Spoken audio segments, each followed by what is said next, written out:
The story of the Kenyan motorist will definitely never end, as the driver and the car then lived happily ever after. Definitely not. This sad reality dawns on a vehicle owner after realizing that after years of penny pinching to have enough to buy that cherished car, the buying actually marks the start of a long journey of few highs and too many lows. Coupled with the endless costs of running the vehicle, the owner now has to waste precious hours sitting in his vehicle owing to the daily nightmare of gridlocked traffic. Then there's the fuel.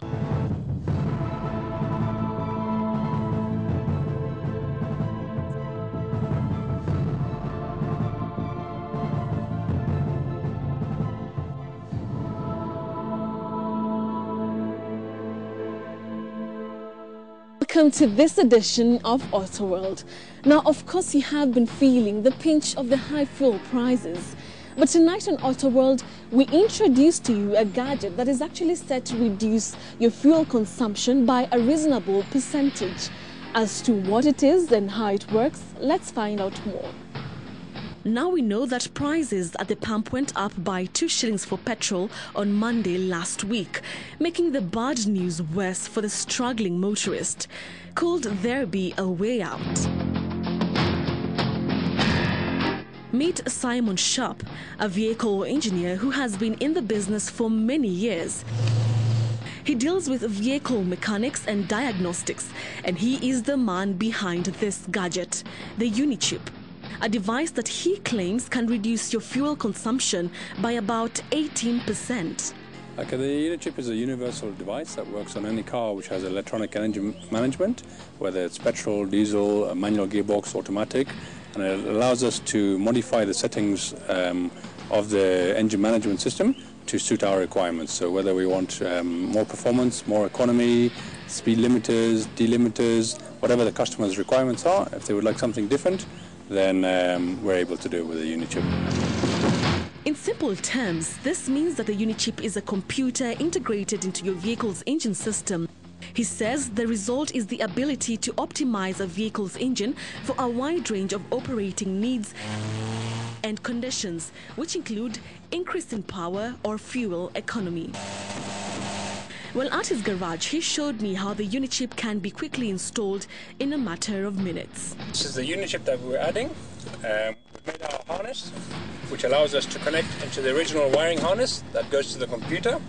Once we've done our connections to that, we can then connect our laptop together to this, and it allows us now to tune the computer for the car, which is where we get our power or economy or whatever the customer's requirements are.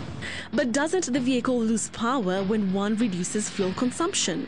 On a petrol car, yes, there are slight compromises in performance. You will lose a bit of performance, but we can also tune it according to your requirements. What a lot of people want is that for the first 50% of your throttle, it's in economy mode. Then if you need to overtake in a hurry or something, if you go to full throttle, it goes back now into power mode. So you can actually, just on your accelerator, you can have 2 modes. One for economy, and then if you want to go to the floor, it will go into power mode.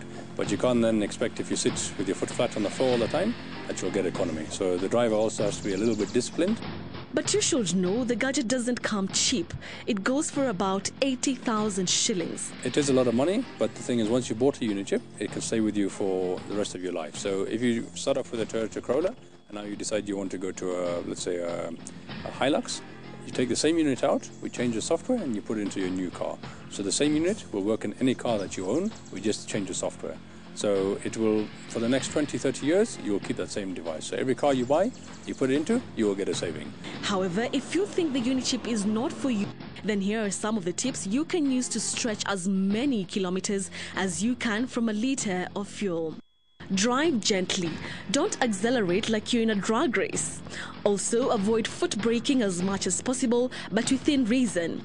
Instead, use engine braking by releasing the throttle and letting the compression resistance slow the car down before applying actual brakes to come to a complete stop. You can also improve the car's aerodynamic profile. This simply means making the car have as little air resistance as possible. Drive with the windows wound all the way up to reduce aerodynamic drag and remove any body add-ons such as a rooftop box that would increase the drag. The use of electric peripherals also have a negative effect on fuel economy. Well, this includes the air conditioner and the heater, which can actually increase your fuel consumption by as much as 10%. Lose the dead weight in the car to reduce absolute mass. Weight is the enemy of efficiency, so more weight in the car means more energy wasted moving it. You can also start a habit of filling up very early in the morning.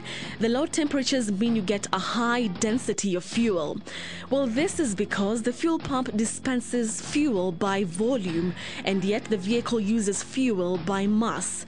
So by filling up at 5 a.m., you are actually getting more fuel for your money.